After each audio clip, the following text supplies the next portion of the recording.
This is the IELTS listening test. You will hear a number of different recordings and you will have to answer questions on what you hear.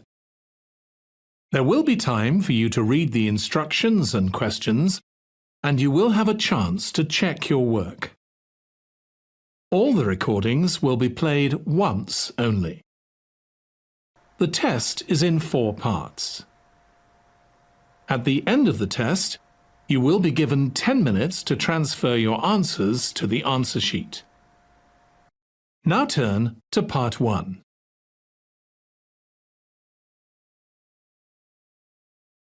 Part 1. You will hear a conversation between a housing agent and a college student who wants to rent a house. First, you have some time to look at questions 1 to 4.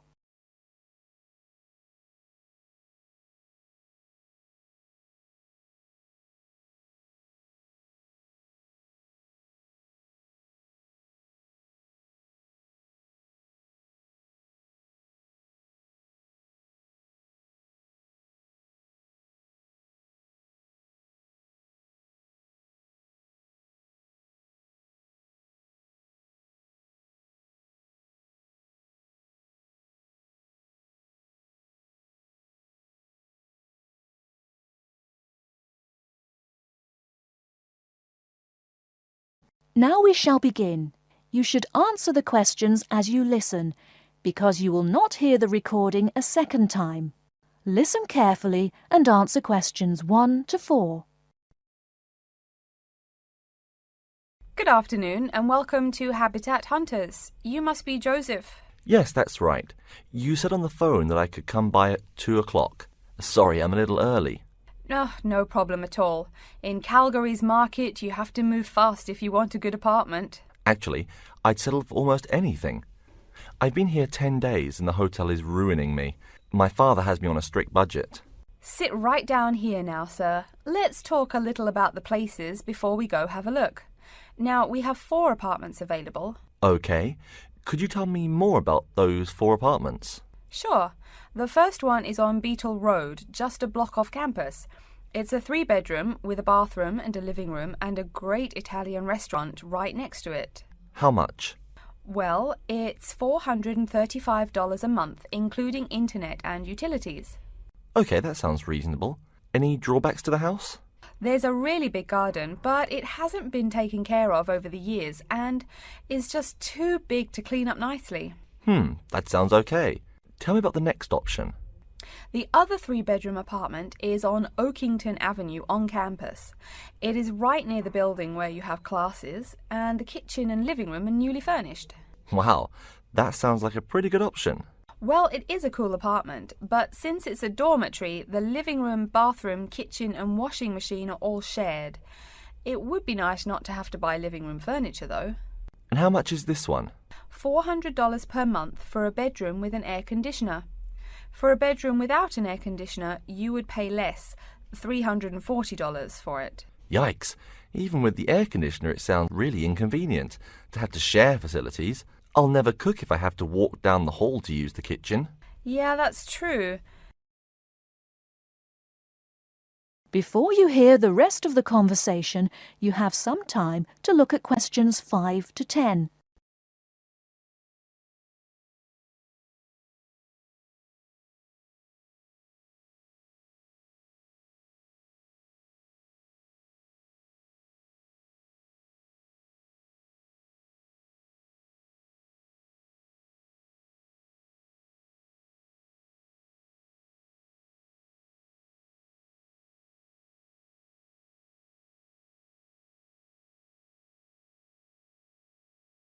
Now listen and answer questions 5 to 10. Anyway, the next place is a 2-bedroom on Mead Street. Oh, I like Mead Street. That's off campus, right? Yep, it's pretty cool, but it only has 2 bedrooms, plus a living room and a study. But I want to live together with my 2 friends. So you could make the study into a small bedroom if you end up living with them. Also, we guys want a TV and DVD player since we're all so much into movies. Well, this place has a great TV and VCR, but no DVD player. No DVD? That's so weird. Are any other facilities provided? As you said, weird enough, it also comes with a wash basin. Is there a washing machine? I think we need that more than just a wash basin. I'm afraid there's no washing machine in the apartment. Wow, that's so old-fashioned. Maybe it's not the best choice for 3 college guys. How much is it? Well, it's $600 per month, but of course it would be cheaper if you made it into 3 bedrooms instead of 2. Where is the apartment located? It's 2500 Mead Street, where there are a lot of bars. It would be affordable, but it would get pretty noisy. And that sounds really expensive for an old place in a noisy area. How about the last place? This one's on campus in the Devon Close complex. It's a 1-bedroom, so it will be a little quieter than the Mead Street place. 1 bedroom, huh? That could be good for focusing on my studies. What else does it have? It comes with a living room and a study, and includes a really nice lamp in the study that has a bunch of different settings. You know what else is cool? There's a dining hall downstairs, so all evening meals are free. You can purchase breakfast and lunch, but meals after 6 p.m. are free. Wow, this place sounds too good to be true. Is it really expensive? It's all right, $500 per month, but there's no bathroom. What? No bathroom? Well, there's no bathroom in the apartment, but there's one at the end of the hall. Thanks. I think now I just have to decide whether I want to live alone or not. Yeah, which one do you prefer? I think I'd choose either this apartment or the one on Beetle Road. Okay, you'd better think about it, and then you can contact me ASAP. Fine. Thanks for your help. You're welcome.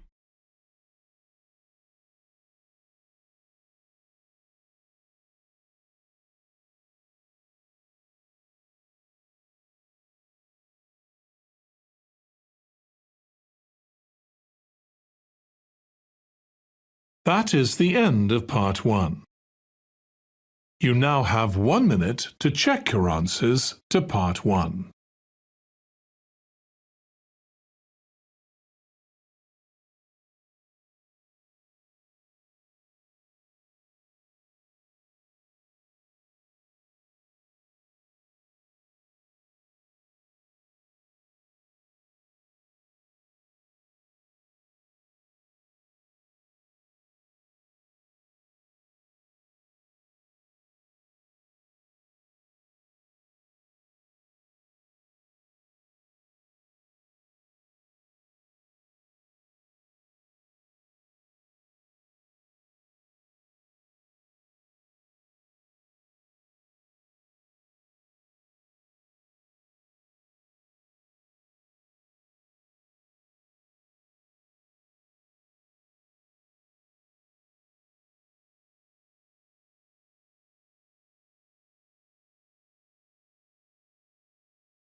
Part 2. You'll hear a talk about the waste collection in Baltimore. First, you have some time to look at questions 11 to 15.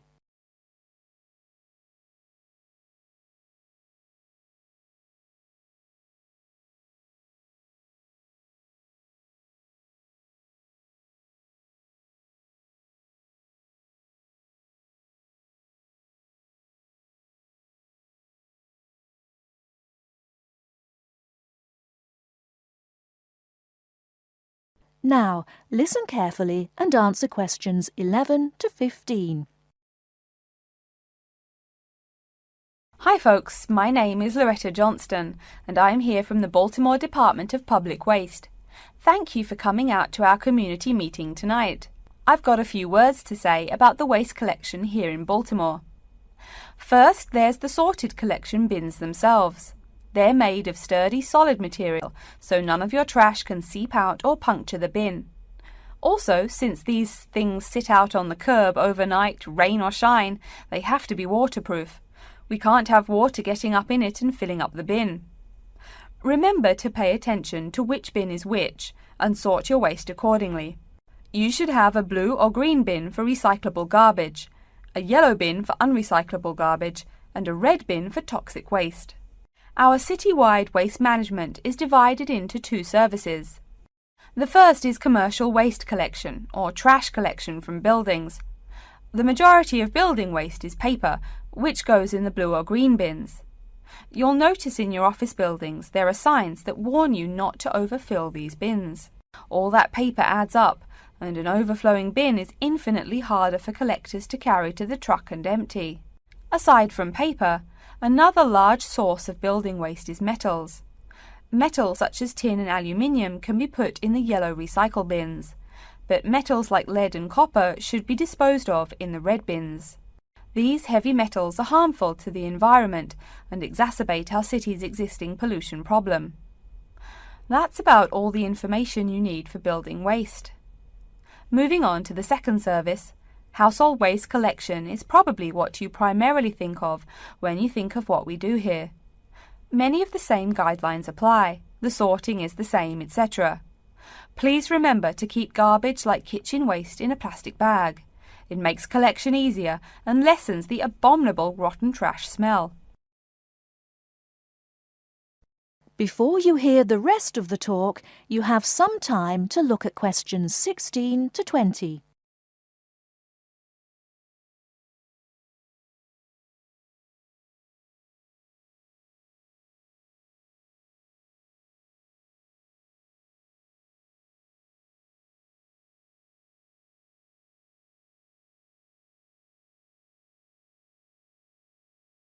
Now listen and answer questions 16 to 20. So, after we take your trash away, what happens to it? We take all the garbage to one of a number of garbage disposal plants, each of which is located in the middle of an open space of some sort. No one wants to have their home or office right next door to a waste disposal plant, right? Waste is collected and then disposed of once every 4 weeks. A lot of trash can build up in that time, so we're in the process of developing a plan to fund collection more frequently. Ideally, it would be collected weekly, but we will likely have to settle for bi-weekly. The garbage trucks make their rounds to clear the bins at night in order to avoid traffic. I'm sure you've seen how much waste your own household produces in a given week. Now imagine all the trash produced by all the households in Baltimore. It's a lot, right? It may surprise you that this amount is only marginal compared to commercial waste. Yep, the main waste producers are actually businesses, industrial facilities, retail and offices. Hard to believe humans produce that much waste, right? No wonder we have pollution problems. Anyway, after all incoming waste is sorted, recyclables are sent to a recycling plant, while garbage and toxic waste are transported to their respective areas of the plant for treatment. Items such as stones, which should not be disposed of in our bins, are separated out and discarded. Once the trash has undergone the treatment process, it is compacted and disposed of with all the other trash. And finally, when the landfill space is full, it is buried deep underground, and in time, something new is built on the land. That's everything about waste collection. Thank you for listening. Are there any questions?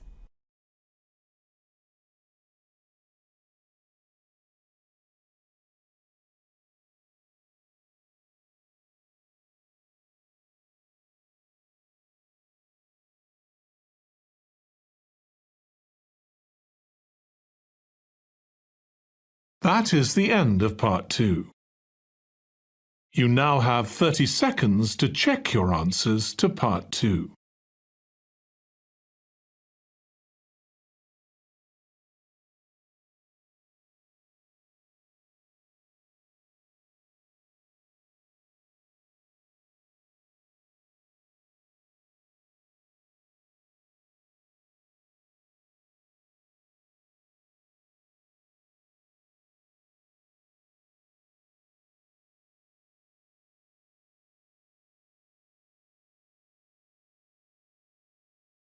Part 3.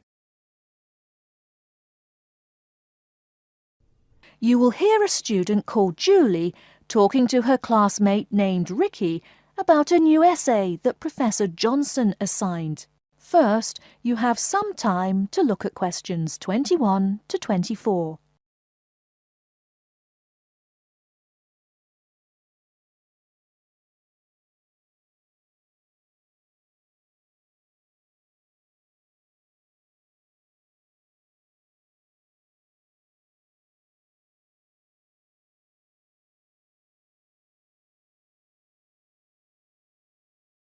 Now, listen carefully and answer questions 21 to 24.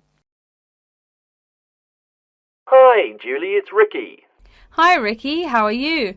I noticed you weren't in psychology today. I'm feeling sick, so I didn't go to school today. Would you mind telling me what I missed in class?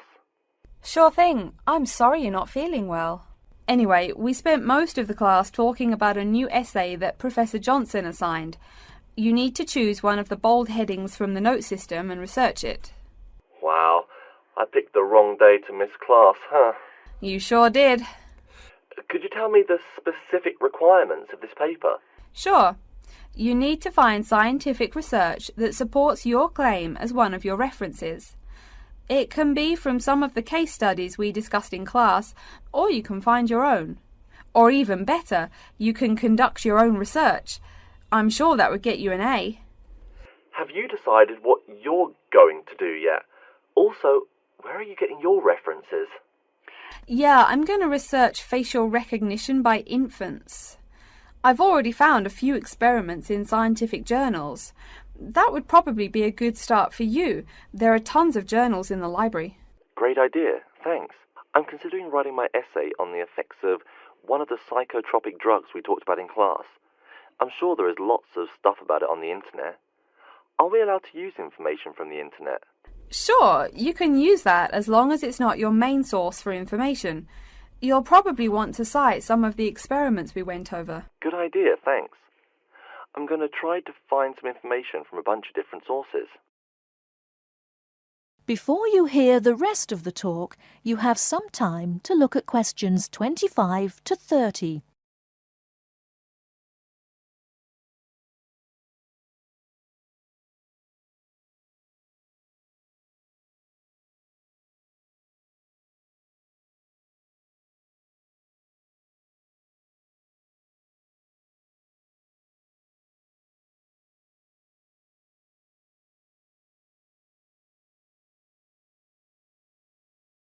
Now listen and answer questions 25 to 30. Are there any specifications on how the essay should be written? Yeah, Professor Johnson wants it double-spaced. It should be between 6 to 10 pages long.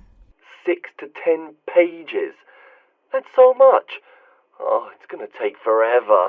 I know, the whole class groaned when he said that. Anyway, you also need to put the title in italics and... Wait, each section heading or just the main heading? Only the main heading should be in italics. I think section titles are supposed to be in the same format, but maybe in bold. You'll have to check that in class next time. Oh, okay.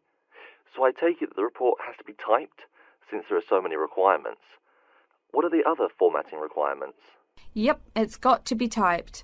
Aside from that, there are still a few more specifications. You should number each page.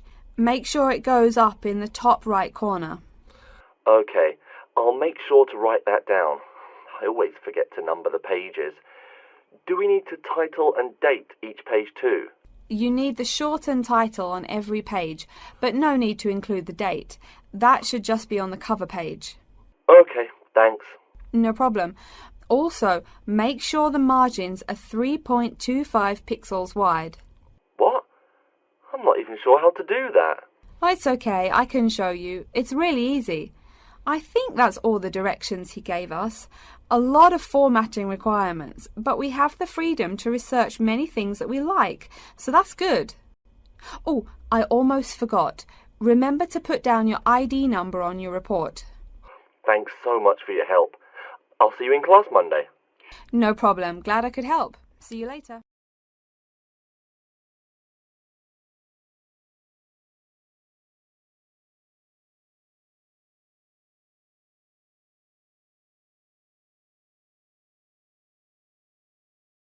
That is the end of part 3. You now have 30 seconds to check your answers to part 3.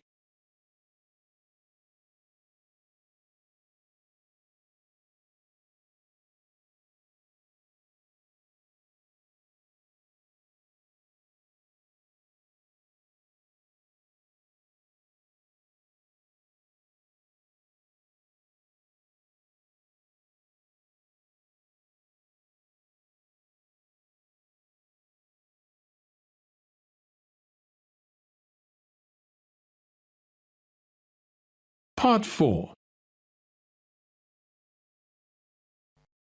You will hear a lecture on environmental science. First, you have some time to look at questions 31 to 40.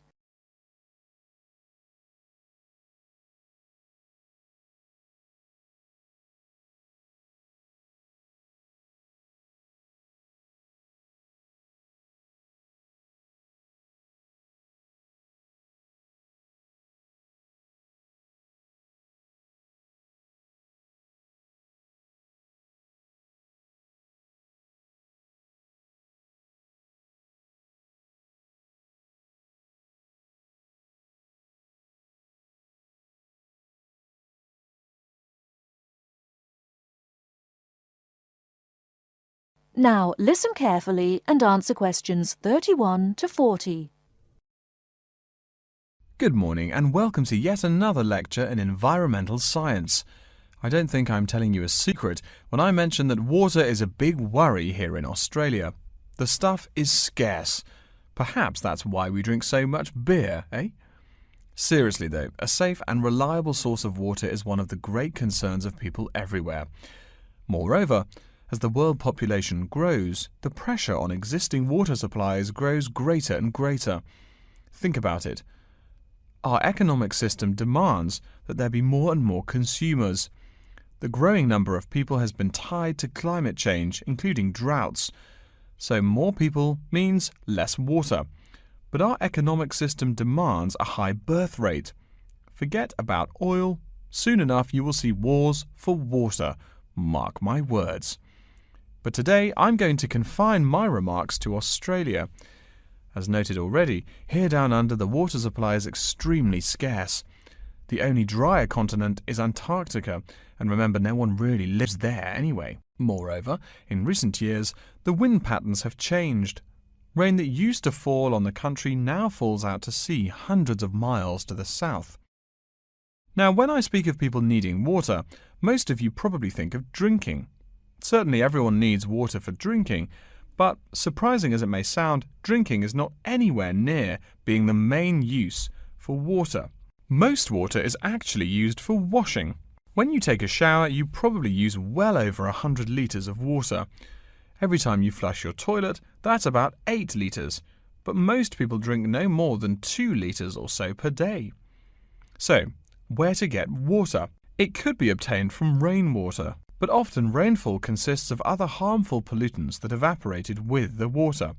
In fact, acid rain, an intense example of this, causes harmful effects on the wildlife of the habitat on which it falls. Water from underground could also be used, though it is more difficult to contain and often must go through an extensive cleansing process. The purest water is found in rivers, creeks, lakes and dams. And, sad to say, Australia has precious few of these. Really, how many of your hometowns have rivers? Year-round rivers, I mean. The soil tends to be sandy, so water soaks into the ground. Many places are rocky too, so 87% of the rainfall is lost to evaporation. That's almost twice the evaporation rate in my native Canada. Speaking of rain, we already heard how rainfall is diminishing here in Oceania. The quantity itself isn't the only problem either.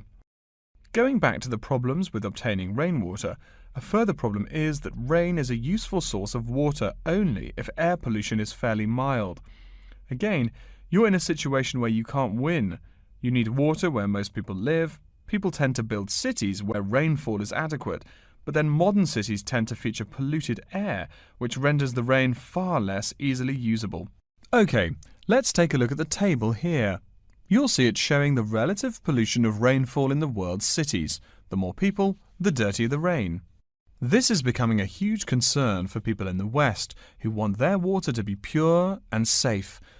Though reliable drinking water is important everywhere, the concern in the West is reflected in all the government regulations and political campaigns aimed at solving this problem. In contrast, there are not as many demands made on the governments in Asian and African cultures to improve the water, as their focus is on other issues. Now, whatever the source of water, we can never afford to forget that all water is highly vulnerable to contamination. Whether we're getting it from the ground, from bodies of water or rainfall, it is susceptible to a variety of toxins. In fact, that's why we clean it before using it. Water carries with it filth and dirt. This problem shows up in a number of different ways. As humans and all other animals need water to survive, it's no surprise to us that one of the most important domestic uses of water is for drinking. Yet, if you have old-fashioned lead pipes, you may slowly be poisoning yourself by drinking that nice clear water.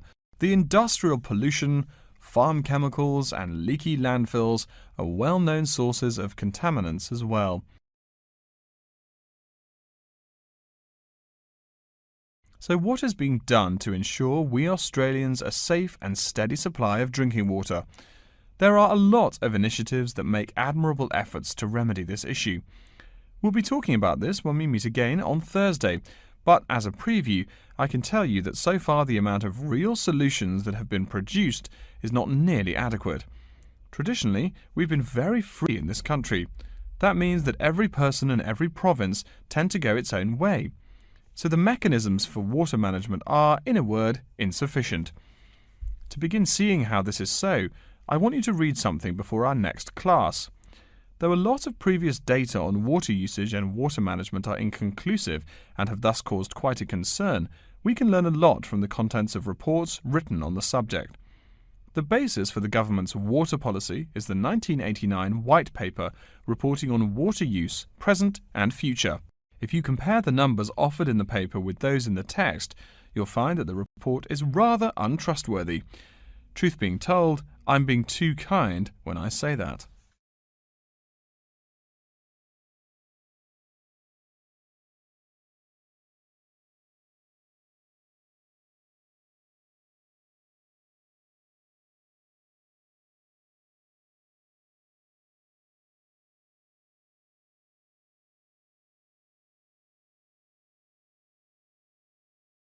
That is the end of Part 4. You now have 1 minute to check your answers to Part 4. That is the end of the listening test. In the IELTS test, you would now have 10 minutes to transfer your answers to the answer sheet.